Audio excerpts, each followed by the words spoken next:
Hi, I'm Marplotic, and welcome to my inaugural video and shiny new channel. So you're probably asking yourself, what kind of channel is this? Well, I'm glad you asked, and please allow me to explain. I, Marplotic, review movies on this channel.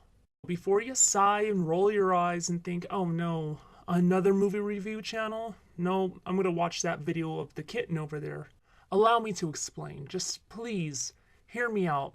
This isn't an ordinary movie review channel where I critique films that have been released in the theaters already. What I do are pre-reviews. Pre-reviews are when I analyze a film that either hasn't been released yet or hasn't even started filming yet, and I break down why that particular film won't work for audiences and the box office alike. Don't believe me? That's fine. Go watch your video of the kitten. But if you are curious and do want to see how my reviews pan out months or years from now when those films are finally released, listen to what I have to say, keep it tucked in the back of your mind for a while, and then when that movie is finally out, just look at the correlation with what I had to say and then what critics and the box office had to say about it as well. I think you'll be rather surprised with the correlations. Alright, so let's get down to business. The films reviewed on this channel will be judged on 4 criteria. 1. Will they make proper money at the box office? I don't mean a film that cost $100 million makes $110 million. I mean, will it make some good gravy for that studio? Number 2. How will critics rate them? Pretty self-explanatory. Number 3. Is it a good idea to make this movie in the first place? Do we really need another Smurf sequel? And number 4. What will the lasting impression of that film be? Will it be hailed 20 years from now as a great cinematic masterpiece? Or will it be mocked and go down in infamy? Studios need to consider these points very carefully before shelling out hundreds of millions of dollars for these projects. Sadly, many times the foreseeable outcomes of these films is too late, by which time they're causing the studios to hemorrhage money due to bad performance. Oh, and about me, I'm not a licensed film forecaster. I'm just a humble movie lover with a keen eye. But enough of that. You're not here to hear me ramble, are you? So without further ado, let's crack open the first pre-review, shall we? I know, I've jumped on the bandwagon. Normally, I wouldn't review a film this close to its release date, but after seeing those trailers, I had to. I thought, I have to spread the word about this movie, and I'm gonna do that right now.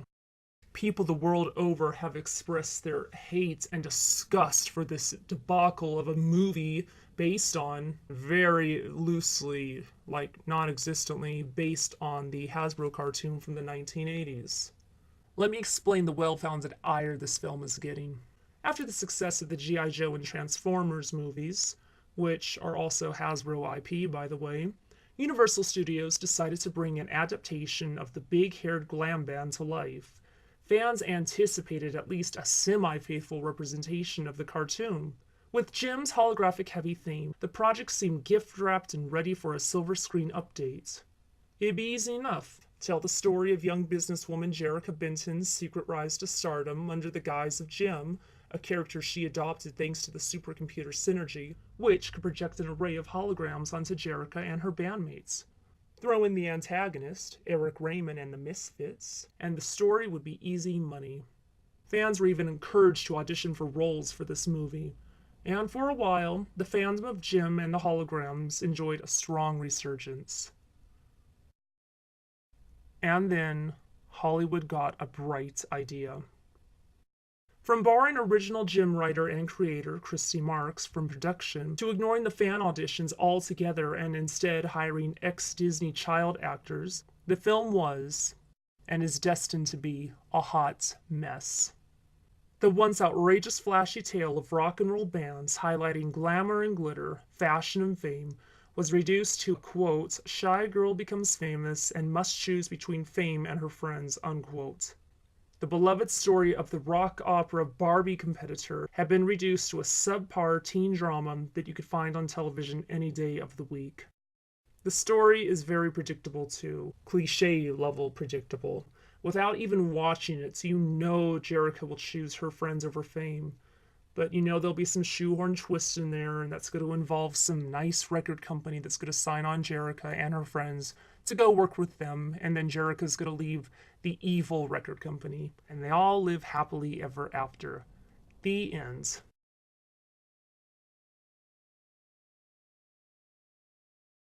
This project is a desperate cash grab. No heart went into it, and it's painfully clear that it was made solely to fulfill Universal and Hasbro's 6-film contract deal. Transformers, made by Paramount and DreamWorks, at least had studio backing. And what do I mean when I say studio backing? Well, the studio clearly believed in the project, and thus they gave the film a budget of $147 million. G.I. Joe's budget was even more, $175 million. That's not small change, meaning that the studios had confidence in these projects and knowing that they were good investments for the studio name. And they figured that fans would want a product that's, looked semi-presentable, and basically the studios knew that they could take a spare no expense approach because these films would make money in the long run and it wouldn't be a waste of their time. They wouldn't feel bad about spending that money. So basically what I'm saying is in Hollywood, dollars equal the studio's belief in the films. G.I. Joe was seen as a great investment, and Transformers was seen as a great investment as well, meaning they were given better funds and better budgets. Even the Jim director, John M. Chu, who also directed G.I. Joe Retaliation, got a budget of $130 million for that film.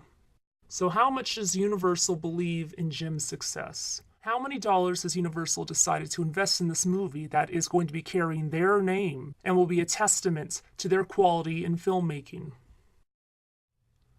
A measly $5 million. That's independent film prices. And remember, this is not an independent film. This is an adaptation of a Hasbro IP. Universal/Comcast is a huge, multi-billion-dollar company. When making film adaptations of already copyrighted characters, movie studios will allot that film or franchise a nice budget, therefore paying the licensing fees, the first unit, the second unit, the actors, the directors, the producers, the marketing, the music, the lighting, the visual effects, the makeup, and so on and so forth. Even John M. Chu's other project, Never Say Never, a biographical film, had a budget of $13 million. Back in 2011. With such a paltry budget, one can't help but wonder if Jim and the Holograms is merely a tax write-off for Universal.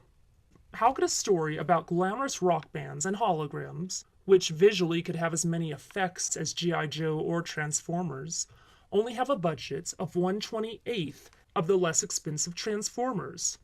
Why, strip down the plot to the most primordial level and rewrite it as a budget made-for-TV pacing and quality teen angst drama. It's quite obvious, too, just visually looking at the trailers, that this thing had a very, very tight budget. There's no real makeup to speak of. There's no real wardrobe to speak of. There are no wigs to speak of. They're just spraying color in the actress's hair. Juliette Lewis and Molly Ringwald probably took a major cut in pay for this film. I guess they somehow got a deal with One Direction to use their songs as well at a reduced cost. Most of the filming locations were restricted to the city of Van Nuys, and I've heard that they filmed it all in only 3 weeks' time. And they really seem to be pushing Youngblood, from what I could see, the only original song written for the film. They're probably hoping that Youngblood will be the runaway hit of the year, and is really going to solidify this film. In general, the film resembles its source material as much as an electronic can opener resembles Voltron, which will probably be the next project that they do. I understand artistic liberties, but let's look at what they've done. Jim's origin story is gone. Instead of having the bequeathed synergy creates the persona Jim, JERRICA is discovered on YouTube and approached by a record company. JERRICA and her friends are no longer 20-something women who run a foster home, but are now teenagers, 2 of whom are the foster girls. The antagonist, Eric Raymond, and the 4 misfits are now amalgamated into Erica Raymond. So sadly, there will be no van chases or elaborate sabotage montages. You know, things that made the Misfits so memorable. Instead of focusing on JERRICA, and when you think about it, JERRICA, Erica, please. Instead of focusing on JERRICA being a strong, independent woman trying to save her father's company, we now have the trite, OMG, I can't balance fame and my personal life, Hannah Montana leftovers. Recent trailer shots of Eve, oh, I'm sorry, I mean BB-8, oh, I mean Synergy, were most likely tacked onto the finished project late into the game to pacify outraged fans of the cartoon. It's as glaring as a sore thumb that the original focus was on the Hannah Montana-esque mythos, and the science fiction touch of Synergy, you know, what Jim was all about, was an afterthought. I have heard rumors that after the credits crawl, they're going to show a shot of pizzazz. But again, just like the Synergy shots, that was probably done in a hasty rush, last minutes, just to pacify fans. Remember the brouhaha when they were filming the Teenage Mutant Ninja Turtles movie? Remember when Michael Bay was going to write the Turtles as aliens, and how fans just hated that? At least Michael Bay did listen to fan feedback, and he did rewrite it so that the Turtles were indeed turtles. With Jim and the Holograms, they secretly filmed it in 3 weeks, they've kept it hidden from audiences, and then suddenly they just released the trailers, and people hated it. Universal's scrambling now with the fan feedback and just throwing in these cobbled shots of Eve and pizzazz, but it's too little too late. Now, to be fair, you can't really expect them to refilm the movie now, can you? Not on a budget of $5 million at least. But then again, those shots of Synergy that they had to add probably cost them another $2 million, so that really put them in the red. So now that I've spoken about all that, how will this clunky, white elephant abomination perform once it's unleashed into the world? Who was this film made for? It wasn't made for the fans, certainly, because nothing resembles the source material at all, and younger audiences aren't going to want to see it because they couldn't care less about who Jim is. Maybe it's for One Direction fans? Just in general, the film doesn't look fun at all, and that's what Jim and the Holograms was. It was fun condensed into 23 outrageous minutes for television. Some people will see it for sheer curiosity, / throwing popcorn at the screen in anger. But like the fate of 2013's After Earth, word will spread like wildfire to avoid this based on how bland and dull it is. Will it make money? Of course it will. When you got a budget of $5 million, a studio could easily earn that back. If only 1 million people see this, with movie ticket prices costing $10 each, it's going to make $10 million. So was this a good investment for Universal? Yeah, when you look at it that way, of course it's a great investment. But at what cost to their reputation? A handful of critics may praise the earnest performances of the actors to be polite, but the rest will call out this boring, dull movie for what it is. This is not the Jim movie fans wanted.